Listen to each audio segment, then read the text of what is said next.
Well, on game day, we have another partner. Jeff blows me off, I blow Jeff off, and we bring in somebody way more knowledgeable than the two of us. He is Tyvis Powell, former Buckeye, Bedford Hall of Famer, not to mention various NFL jerseys across the league. And right now, Tyvis is on the Wise Heart Right, We Make It Right, Call Kyle Right hotline. Hi, Tyvis. How are you?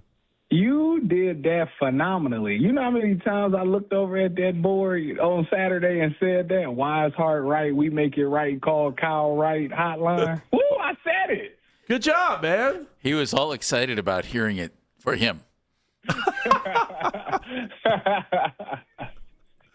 Well, all right. I haven't had a chance to talk to you. And I think sometimes when I listen to the postgame show for you guys, you tend to be the voice of reason. Not that Jeff isn't the voice of reason, but I think because I freak out on that show, don't I, Tyvis? I think fans that sometimes you kind of calm folks down with a little bit of player reality. So just give me your overall interpretation for anybody that didn't hear it after the game on Saturday.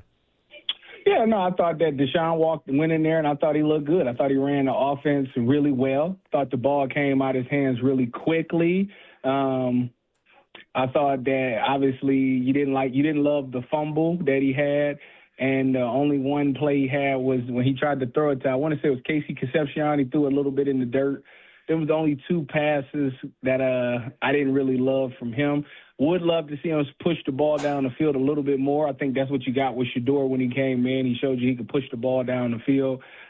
His bad plays was he fumbled the snap. That was one. Had one batted pass, and then he sailed the pick, the little over the dig route or whatever. Outside of those three, I thought that Shedeur showed a lot of growth from last year. Looked very comfortable in the pocket, even when he was being blitzed. Bought himself some time, didn't retreat or anything like that. Got the ball out down the field for some explosive plays. Defensively wise, I thought the ones was good. Michael Coach Jr. was the highlight of the day. Jeff knows how I feel about him. Outside of that, the twos and threes got a lot of work to do. Do you think Deshaun executed, Tyvis, what he was being asked to, or do you think that was just what he's physically and maybe scheme-wise capable of doing right now? I think that the first 15 plays were scripted. I think that he did a great job of hitting the drive starters, getting things going, trying to catch a rhythm. And, you know how it is. When completions equals confidence. The more you complete, the more confidence you get. This is a guy who hasn't played in 2 years, so I think he's just trying to get himself into the groove of things. Ultimately, I think it'll be interesting to see how he does in Buffalo, being that if he will push the ball down the field, because he won't have the first 15 plays scripted. So he'll be coming in and trying to do his own thing, get his own rhythm going. I was watching some highlights. I seen it was a couple of downfield throws that he could have taken, but he kind of didn't pull the trigger on them. So I love to see him make improvements on that for the next game. Let's talk about depth, and I know we talked about this before the game too. Secondary depth is going to be really interesting. You guys are a little banged up. Obviously, it seems like they got to go out and get some help there, but just your thoughts on that. Yeah, I mean, we've been saying this for like 3 years now. They need some depth in the secondary. If the starters is good, but if one of those guys get hurt, it's going to be people's going to be nervous for that next guy jogging in the game. Like I said, Michael Coates had two really good plays. The PBU was really good, and the interception was good. I think he operated out of that nickel position, so that really doesn't help, for the outside guys. Outside of that, it was a whole lot of nothing there.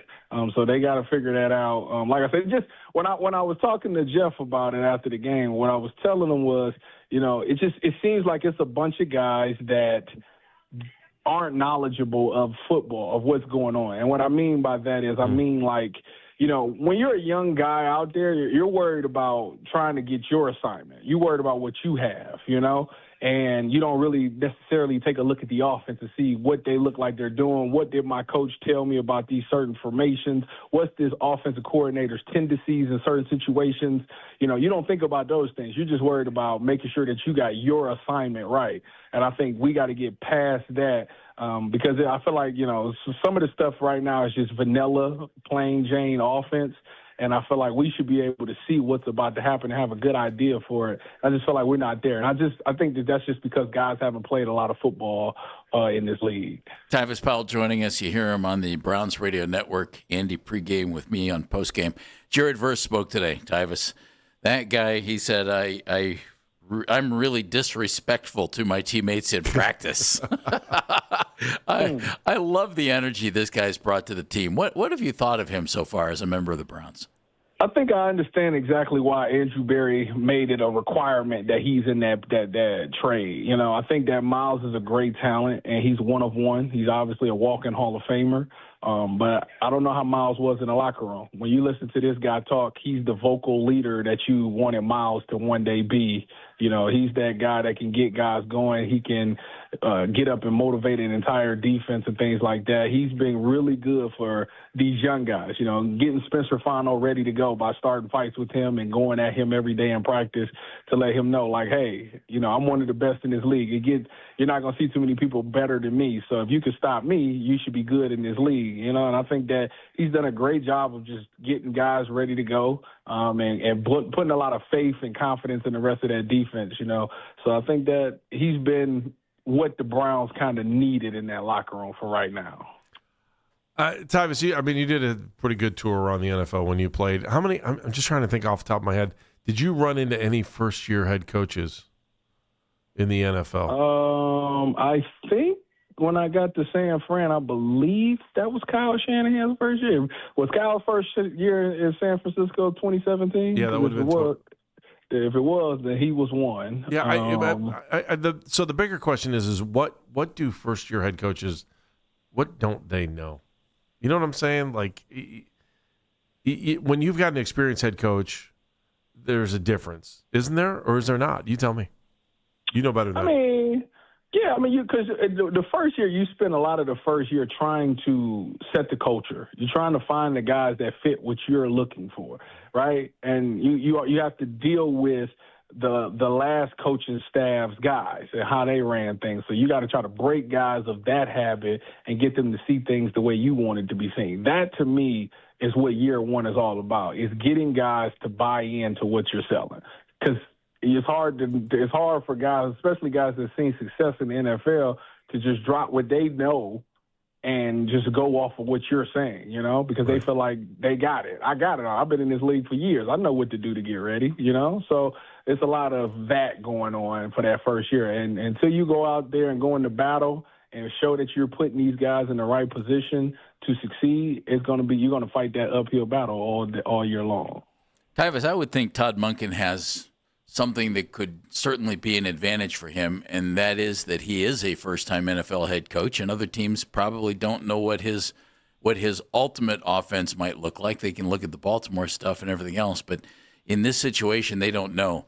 So how do you put together a preseason game plan that can give you the opportunity to evaluate your own players while not giving up too much of what you might be doing once it starts counting for real?